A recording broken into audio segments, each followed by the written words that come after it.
सिर मुंडवाते ही ओले पड़ने लगे। नमस्कार, आप देख रहे हैं न्यूज़ फॉर नेशन और मैं स्वाति पांडे आपके साथ। ऐसा ही कुछ बिहार की राजनीति में देखने को मिल रहा है, बिहार सरकार में देखने को मिल रहा है। आपको बताएं कि मुख्यमंत्री नीतीश कुमार को एनडीए छोड़ महागठबंधन के साथ सरकार बनाए अभी कुछ महीने ही नहीं हुए कि आपको बताएं कि बिहार में सरकारी योजनाएं हिचकोले खाती हुई नज़र आ रही है। विकास की योजनाएं हिचकोले खाती हुए नज़र आ रही है।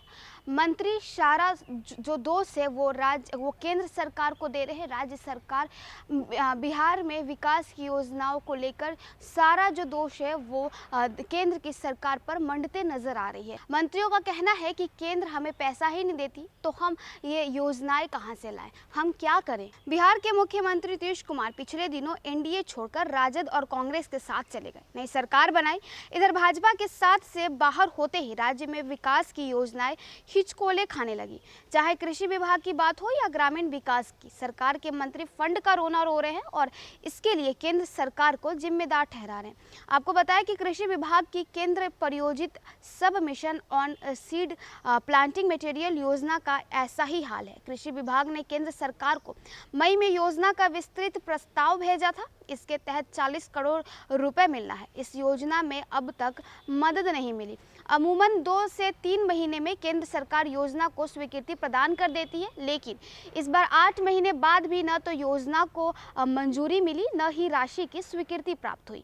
यह हालत तब है कि बिहार ने कोरोना काल में किसानों को ऑनलाइन घर तक बीज आपूर्ति कर देश में मिसाल कायम किया था। इसी के तहत केंद्र सरकार ने सब mission on seed planting material के तहत 4 योजनाओं के लिए राशि मिलनी थी, लेकिन अभी तक नहीं मिली। इससे बीज ग्राम कार्यक्रम, बिहार बीज और जैविक प्रमाणन एजेंसी विकास योजना, बिहार कृषि विश्वविद्यालय में बीज प्रजनन कार्यक्रम का भरण पोषण, 5000 टन बीज प्रसंस्करण इकाई की स्थापना और बीज विश्लेषण प्रयोगशाला का शुद्धिकरण की योजना फंसी हुई है। इधर खाद की आपूर्ति भी केंद्र स्तर पर कम हुई है। कृषि मंत्री कुमार सर्वजीत का आरोप है कि 18 नवंबर तक तय कोटा के तुलना में महज 37% ही मिल रही है। बुआई के लिए समय खत्म होने हैं, मगर अभी तक डीएपी 70% ही मिली है। वही एनपीके 66% आपूर्ति हुई है।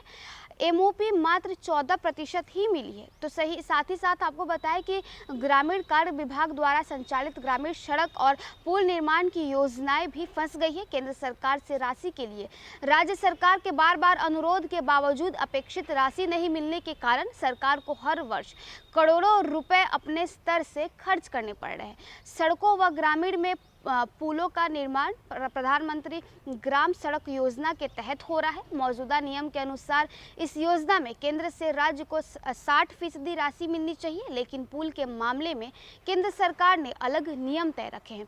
अगर पुल की लंबाई 150 मीटर तक हो तो केंद्र सरकार इसमें 60% राशि देती है, लेकिन अगर पुल की लंबाई 150 मीटर से अधिक हो जाए तो पूरी राशि राज्य सरकार को खर्च करनी पड़ती है। तो वहीं आपको बताएं PMGSY में दर्जनों ऐसे पुल हैं जिसकी लंबाई 150 मीटर से अधिक है। बिना पुल के सड़क का कोई औचित्य नहीं है। ग्रामीण सड़कों के निर्माण में केंद्र सरकार सहयोग करती है, लेकिन इसके तहत रखरखाव मद में पैसा नहीं रहता। ऐसे में आपको बताएं कि PMGSY के तहत यानी प्रधानमंत्री ग्रामीण सड़क योजना के तहत बनी सड़कों का रखरखाव राज्य सरकार को अपने संसाधनों। देखिए, बिहार में महागठबंधन की सरकार बनाए अभी कुछ ही महीने हुए कि ऐसे में बिहार में जितनी भी ग्रामीण योजनाएं हैं, जितनी भी कृषि योजनाएं हैं, जितनी भी विकास की योजना है वो हिचकोले खाते नजर आते हैं।